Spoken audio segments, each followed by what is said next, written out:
বাণিজ্য যুদ্ধের মধ্যে এবার যুক্তরাষ্ট্রে চুম্বক ও বিরল খনিজ রপ্তানি বন্ধের ঘোষণা দিয়েছে চীন। এরই মধ্যে বিভিন্ন চীনা বন্দরে চুম্বকের চালান পাঠানো বন্ধ করেছে জিনপিং প্রশাসন। চীনের নতুন পদক্ষেপে বড় ক্ষতির মুখে পড়তে যাচ্ছে যুক্তরাষ্ট্র, কারণ এসব খনিজ চুম্বক বৈদ্যুতিক গাড়ি, সেমিকন্ডাক্টর এবং সামরিক সরঞ্জাম তৈরিতে ব্যবহৃত হয়। বান্ডেল থাকলে প্রতি সেনমানিতে টাকা বাঁচবে। বিকাশ সেনমানি বান্ডেল কিনে জিতুন প্রতি লেনদেনে। বিশ্বে সবচেয়ে বেশি বিরল খনিজ এবং চুম্বক আমদানি করে যুক্তরাষ্ট্র, যার অধিকাংশই আসে চীন থেকে। তবে যুক্তরাষ্ট্রের সঙ্গে বাণিজ্য যুদ্ধ মোকাবিলায় কয়েকদিন ধরে আলোচনা করে এসেছে চীন সরকার। চীন থেকে কোন জিনিসগুলো রপ্তানি করা হবে তা নিয়ে নতুন বিধিমালার খসড়া তৈরি করেছে জিনপিং প্রশাসন। পাল্টাপাল্টি শুল্কারোপের মধ্যে গত 4 এপ্রিল 6টি বিরল ভারী ক্ষার মৃত্তিকা সহ বিরল চুম্বক রপ্তানিতে কড়াকড়ি আরোপ করে চীন। ওই বিরল ক্ষার মৃত্তিকাগুলো কেবল বেইজিংয়েই পরিশোধন করা হয়, আর বিরল চুম্বকগুলোর 90% চীনে উৎপাদন হয়।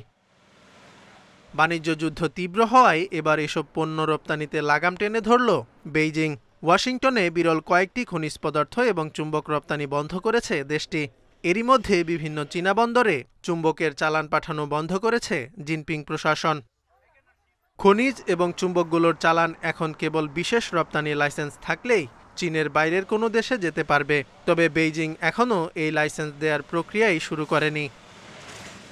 চীনের নতুন পদক্ষেপে বড় ক্ষতির মুখে পড়তে যাচ্ছে যুক্তরাষ্ট্র, কারণ চীনা বিরল খনিজগুলো বৈদ্যুতিক গাড়ি, অ্যারোস্পেস, সেমিকন্ডাক্টর এবং সামরিক সরঞ্জাম তৈরিতে ব্যবহৃত হয়, আর বিরল চুম্বক অপরিহার্য ড্রোন, রোবট এবং ক্ষেপণাস্ত্র তৈরিতে। এর আগে অতিরিক্ত শুল্ক প্রত্যাহার করে যুক্তরাষ্ট্রকে নিজেদের ভুল সংশোধনের আহ্বান জানায় বেইজিং। অন্যদিকে অন্যায্য বাণিজ্য ভারসাম্য তৈরি করে বেইজিং যুগ যুগ ধরে যুক্তরাষ্ট্রকে অসম্মান করে আসছে বলে অভিযোগ ট্রাম্প প্রশাসনের। Zobayer Hussain, Independent news.